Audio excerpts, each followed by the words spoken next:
Good morning, and welcome to the Satsang Weekend Workshop. My name is Eddie. I've been practicing Satsang for over 14 years. Today, I will be introducing the facilitator, but first, I'd like to introduce you to this Satsang Workshop.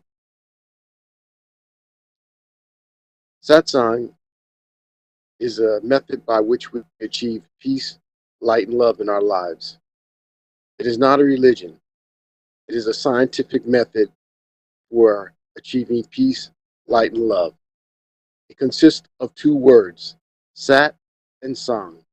Sat meaning positive energy and sang meaning to be with. So together, sat sang means to be in the presence of positive light or positive energy. Next, meditation. Meditation is the essential element of satsang. It is where we turn our minds within and focus on a single thought, object or some visualization. Today we will learn a method of meditation that will facilitate our progress in the path in the development of our spiritual progress in satsang. Next, inner orientation. Inner orientation refers to the inner and outer aspects of satsang. The method of satsang we practice is an inner method, and it consists of meditating in silence. An example of an outer satsang would be chanting. Group orientation. Group orientation benefits both the beginner and the advanced practitioner. When we meditate in a group, our focus is generally improved or enhanced, and our progress along the spiritual path of satsang is expedited. Joy and inner happiness. Joy is the one of the goals of satsang. It is associated with nirvana. It is the longing desire of the soul to be joyous. Happiness, on the other hand, is temporal. As we practice satsang, the periods that we experience happiness get longer and longer, ultimately culminating in a joyous experience, which we experience 24 hours a day, 7 days a week. Agenda. Today's agenda consists of 3 sessions: the informative session, the practice session, and the interactive session. The informative session will consist of a lecture. During the practice session, we will learn the method of meditation, followed by a practice period. And in the interactive session, there's a Q&A and or a panel discussion. So now I'd like to introduce today's facilitator. He has over 40 years of satsang experience. He was born into a satsang family where he experienced his relatives achieve enlightenment.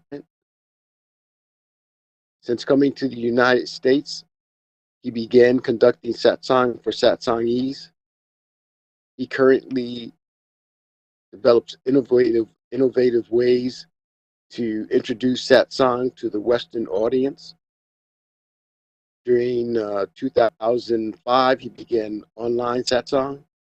During the pandemic, people from all over the world were able to participate and charge their homes with positive energy while practicing satsang. Currently, he travels throughout the United States and India conducting satsangs while maintaining his duties as a husband, a father, and an IT executive. So please join me now in welcoming Brother Sanjeev Kumar.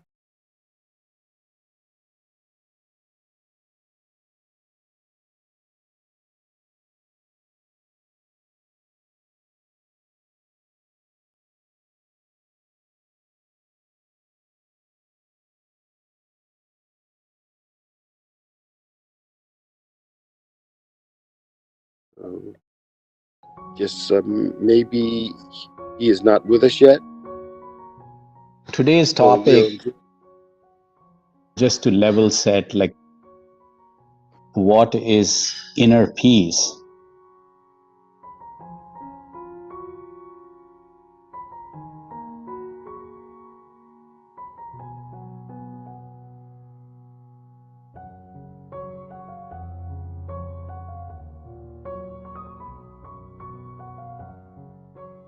Through this meditation practice, we want to get into inner peace. But before we define inner peace, let's think about peace.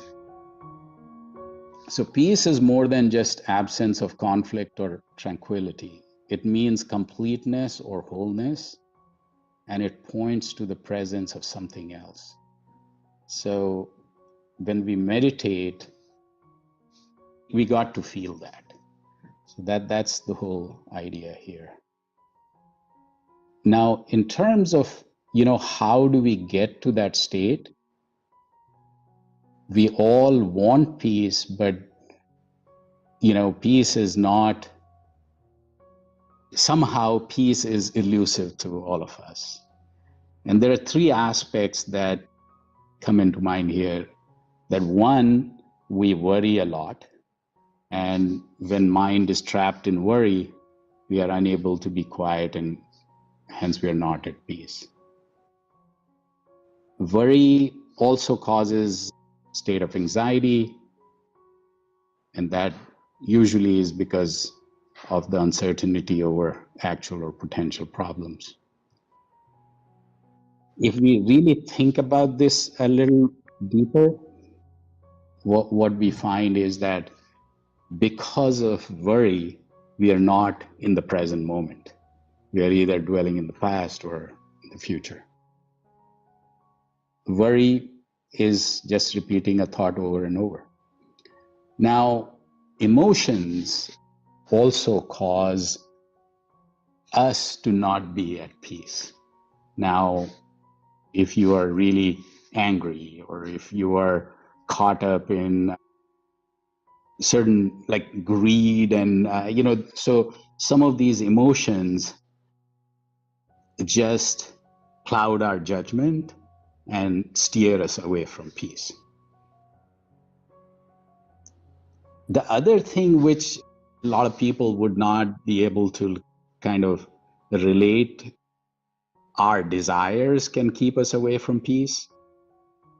Because what happens is that when we fulfill or are not able to fulfill some desires, we keep oscillating between this sad state and happy state because of it kind of overpowers us.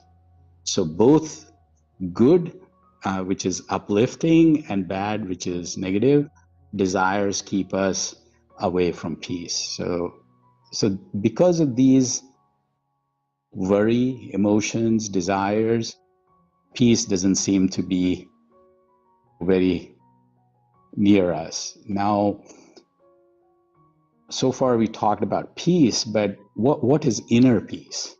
Now, inner peace, when you control the barrage of thoughts and you control the thought waves, that's what leads to peace within.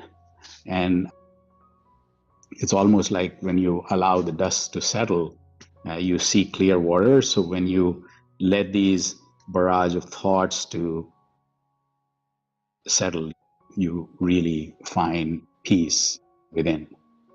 Now, to go a little further, what inner peace is basically, happiness from within.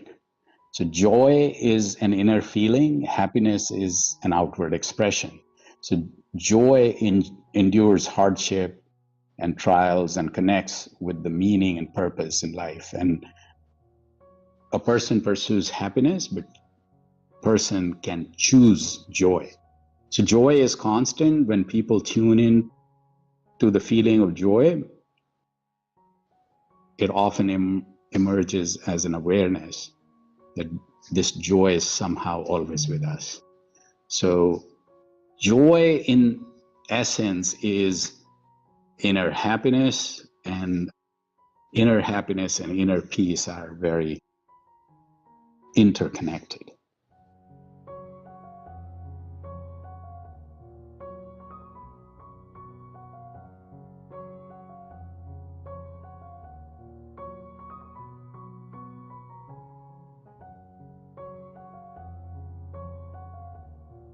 Now, basically, when it comes to like finding peace, one of the things, Guru Maharaj said was,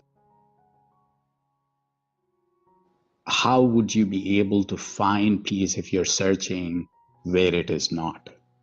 So finding peace, you need to basically realize that peace is within. Finding it outside may be futile. Another thing, so because peace is within, you have to redirect your focus, concentrate inwards, flip the outward orientation. So that is how you would be able to find peace. So in summary, start looking inwards, focus inwards, meditate, and through that control barrage of thoughts, reduce stress and anxiety, control the desires and emotions, which also happen through the process, and improve inner happiness and joy. So I just wanted to share that.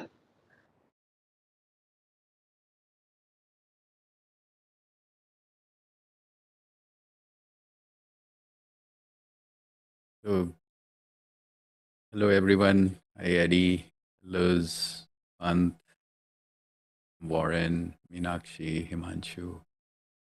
Namaskar everyone.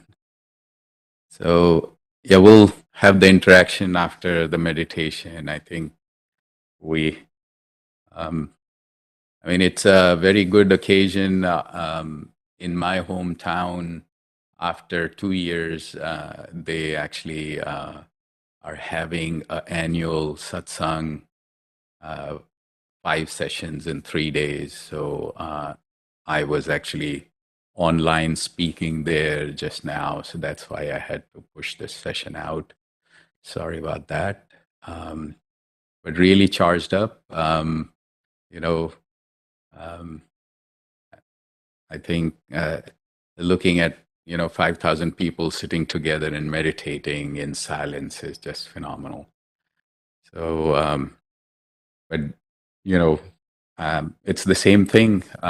We ought to be just getting into this. This definitely takes us towards a lasting peace, and so let's just continue that pursuit. So relaxed posture, eyes lightly closed, so that both of those things distract our minds. So reduce those distractions. Spine a little straight, chin a little inwards, and think of this light that's in front of us entering our heart, distributing throughout our body, and we are getting completely immersed in this light. If mind wanders away, which it will, as soon as you realize that, bring it back to this thought and this thought alone, that light is in front of us, it's entering our heart, distributing throughout our body, and we are getting completely immersed in this light. Let's start.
Okay.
Wow.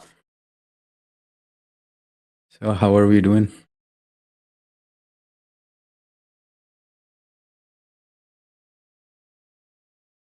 Happy Saturday, everyone. Happy Saturday. How are you? I'm well, thank you.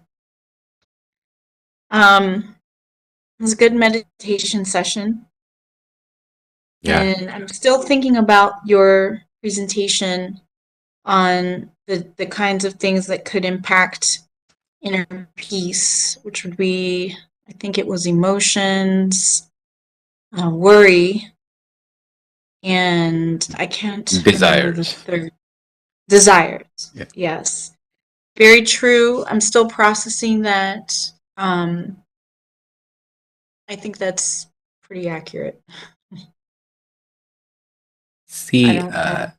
I think in the yam and niyam for yoga, like basically, that's another angle to, you know, the kind of things you need to do to move towards, you know, lasting peace.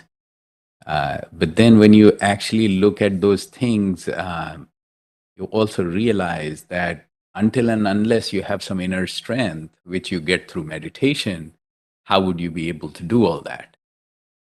So it's like a chicken and egg situation. You know, it's like if I want to do that, first I need to meditate. But if I want to actually meditate well, I need to detach. I need to, you know, reduce my exposure, you know, into bad company. So satsang is like good company. And so if we can kind of create a shield around us of positive energy, then, you know, uh, then some of that will probably expedite. That makes sense. I think it's a matter of some discipline. I think it's in the beginning it would be a struggle, but I think the best way, if we're contemplating chicken and egg, the best entryway would be through meditation. Yep. And I think satsang is a great support that helps and inner discipline, Yep. personal discipline. Yeah, because you know, one part of satsang is also like this year is the centennial year for one of my uncles, and you know, basically, uh, you know, one part of satsang is to like imitate some of the ways in which others have achieved what we are trying to achieve.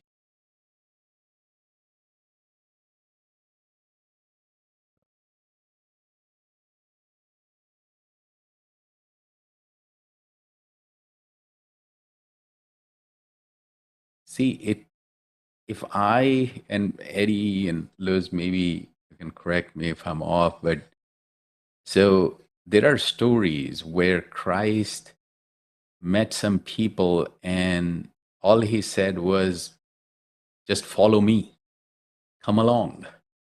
And if you really think about that, that's just you, if you are in my company, the rest will follow, rest will be history. Uh, Pretty much And that that's is. true.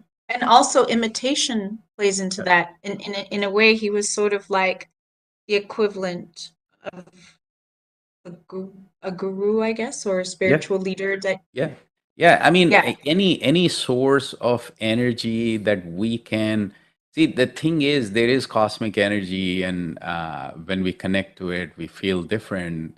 The concept that satsang believes in is that we have to connect to that source. But if we are unable to figure out ourselves, then, you know, find a via media. And all the prophets were that via media. Um, and the I should, thing, go oh, ahead. sorry. I should correct myself. He was more than just a guru. I mean, there is divinity in Christians would believe that there's divinity in him. But yes, I think imitating is part of this process as you. It's important. It's like it's essential. Yes. Yeah, So the thing is, like, is guru different from the divinity itself? Is a question in itself, because see what happens, like in the five realms. At the top of the third realm, you can become a guru, uh, but you are still on your journey. So you will tell people what will help, but you don't have that, you know, um, ability to like almost like transfer the power effortlessly. So when you go to the fourth realm, the potency increases fifth realm or more, basically what happens is at the top of the fifth realm, there is no difference between divinity and you. So a person achieves that before you can guide you. Mm-hmm. But so the actual, like if you talk about imitation of Christ, the goal there would be that you become, you know, almost the same. And once you're almost the same, it's like the same energy level, the same, so the whole idea of satsang is that if you continue to be connected to the positive energy, you will become that energy. Mm-hmm. I definitely think that in the past, when meditation was more consistent for me, or, I was able to concentrate better on it, you know, the worry, desire, and I can't freak desire, worry, and emotions. Thank you. Those were better. I was better able to control those. Yeah. And then once I fall off the meditation, it's harder. And then it becomes a whole cycle again. Like I need to discipline myself again to get to the place where I can control that. Yeah. And again, it helps with a group. I mean, groups always help. And a Mhm. leader, an imitate, that you can imitate to be in their presence. I think that, yeah, I think this is effective.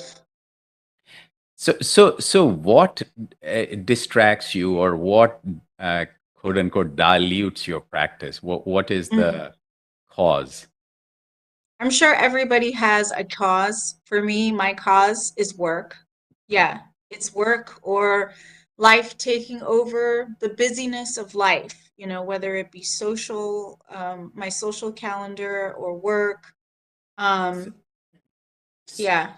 So interestingly, and I personally feel, and I may be wrong, but my experience has been that busyness is actually good for you, because let's say if you weren't busy, then your mind will be doing something, and most of the time mind attracts the negative things very quickly.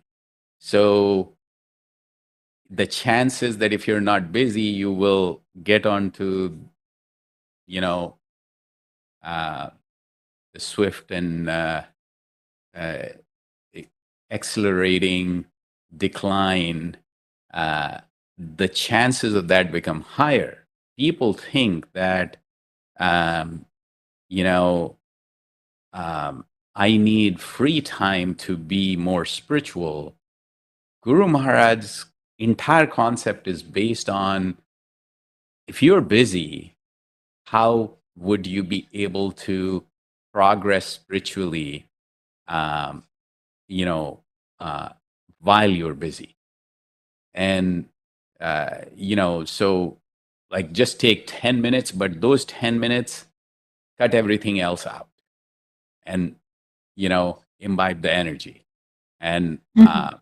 and then I think we talked about this once, like, so he actually documents in his 7-volume book that he says, like, if you are not able to meditate like in a focused way, then leverage 4 times, any of those 4 times, to continue the connection, the imbibing of the energy, and feeling the presence and all that, by leveraging the time when you eat, leveraging the time before sleep, leveraging the time when you work out or walk or whatever else you uh, and when you are not doing anything else. So if there is a small time that you find, um, even if you're outside, just think that you are, you know, uh, the whole process, like it's a diluted process. You feel that the energy, you're connected to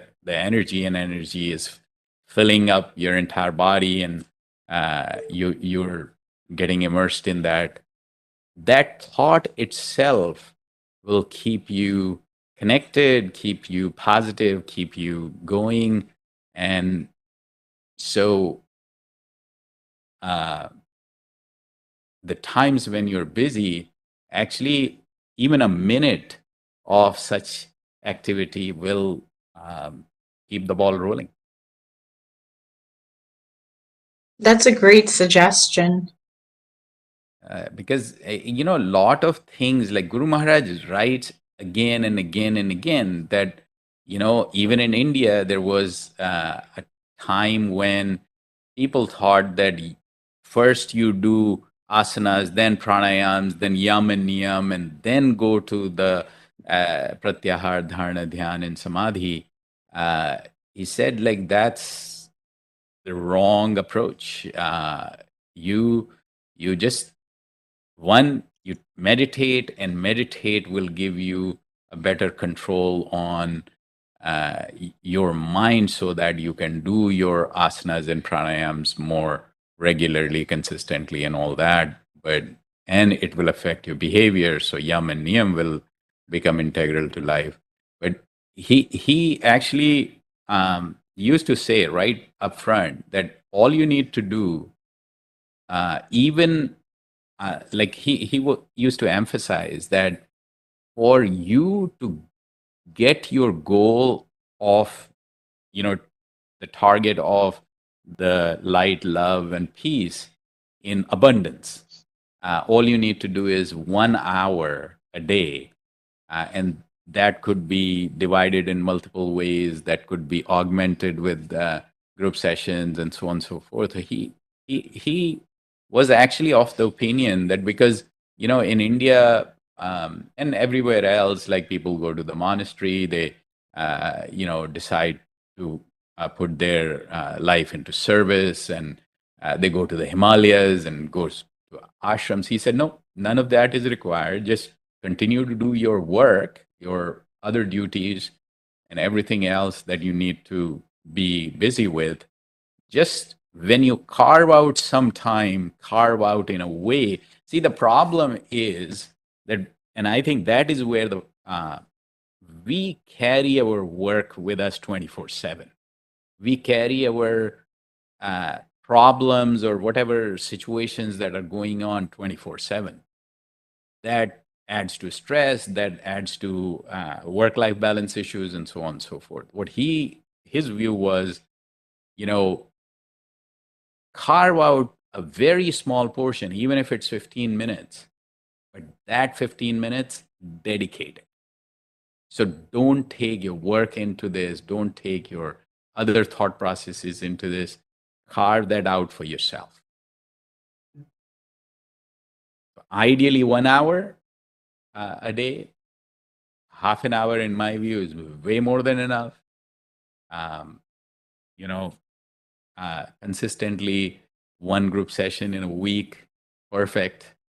And just, I would say, one group session and 15 minutes a day to just, stay connected, more than enough. And you will see amazing results.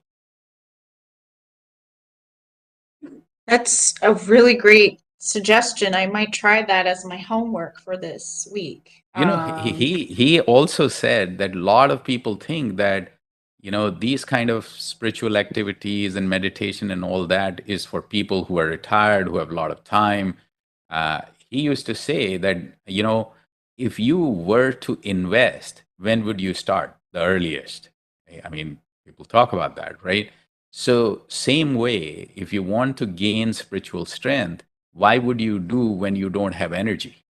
When you are declining in terms of health and all that? You should start early as an investment, continue to grow that, and don't get distracted. Keep doing everything that you need to do, but just keep this practice through a very small, I would say even if you do, like if you're doing one group session a week, I think your connectivity will uh, get to the next level very, very soon. I'd be interested in seeing how other people's practice is, like what they do. Like, what does everyone else do during the week? Do you all try to meditate, and how often? Throwing it out From my there. experience, yeah, I can share. In my religious practice, we are supposed to do morning prayers, which involves all kind of traditional rituals plus meditation as well. That almost similar, same way what we do, but they will have some kind of chanting as well as a repetition of some God's name or whatever. Plus Mantras. mantra, the meter, they would say. Mhm. So that we would repeat. So the wordings and the preaching all could be different from different angle, but all finally converges into like connecting with cosmic energy in one way or the other. We use some jargons and different jargons being used in other scriptures.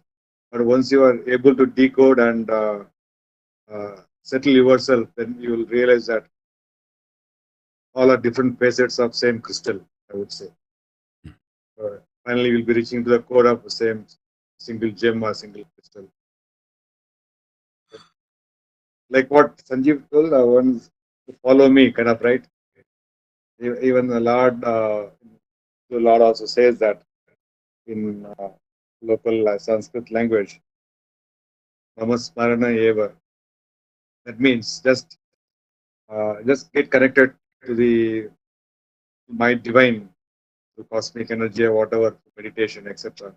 Keep thinking of me in whatever way you are, wherever you are, whatever work you do, so you get inner peace. So the different preachers in different religions, and finally it all soul searching and trying to self realize. Right, finally, that's what's more important. Yeah, so I think Shivangi is saying that she listens to devotional music in the morning, helps me ground myself and ready for the day. So, what about you, Eddie, Warren?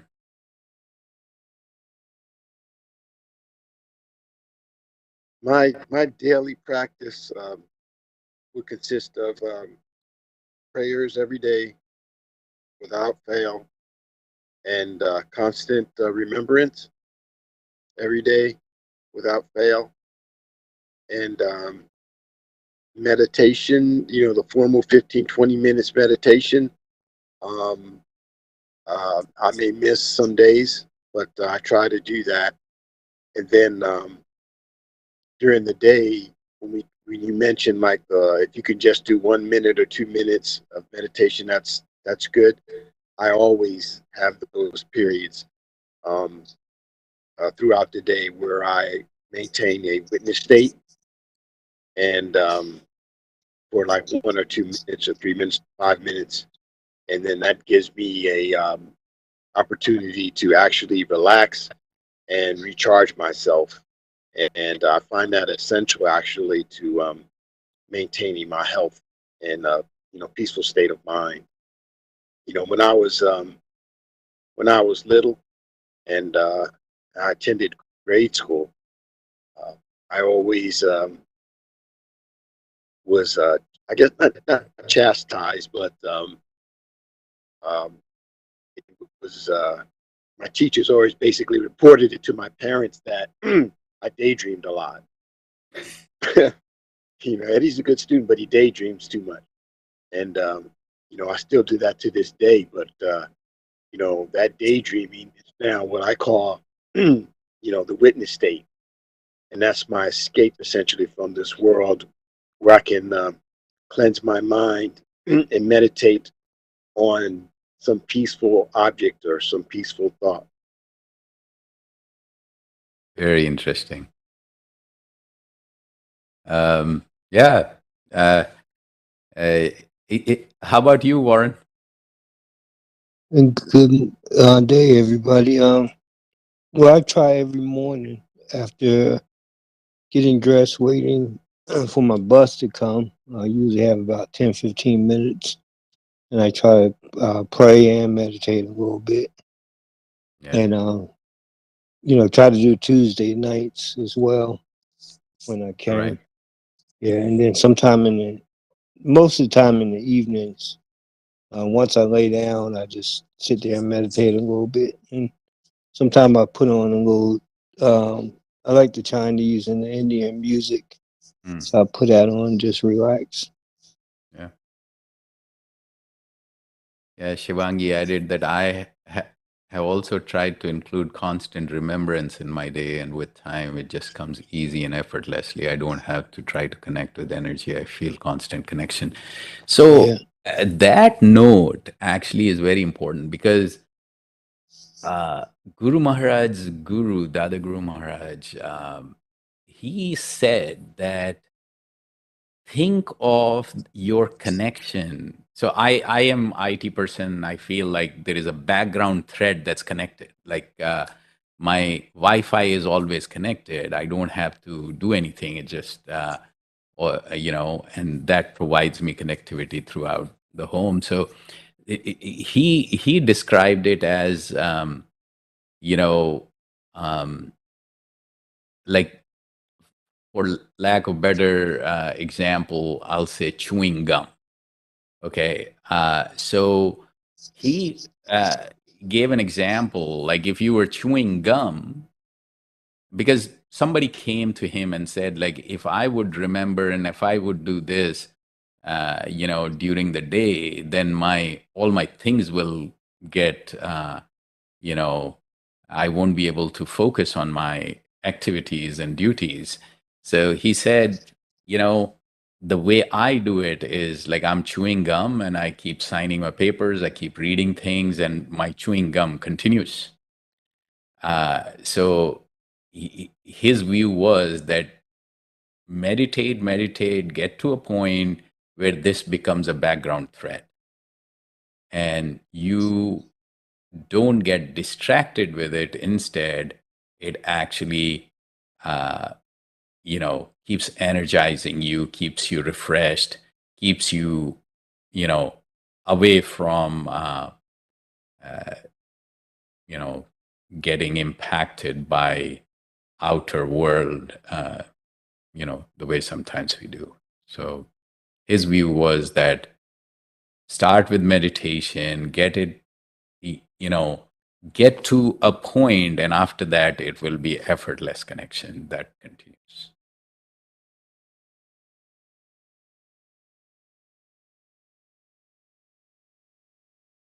So, by the way, Shivangi's birthday today. So, happy birthday, Shivangi. Hey, Bhayaji. Happy birthday to you. Happy birthday. Thank you, everyone. Happy Thank you. birthday. Thank you, everyone. I'm so glad that I'm able to connect to this meeting, and also the Jaipur Bhandara is going on. Yeah. So it's just cherry on the cake. Awesome. So, on that note, we'll see you all soon. Thank you. Thank you. Thank you, Pant, Luz, Shivangi, Warren, Eddie, Himanshu. Okay.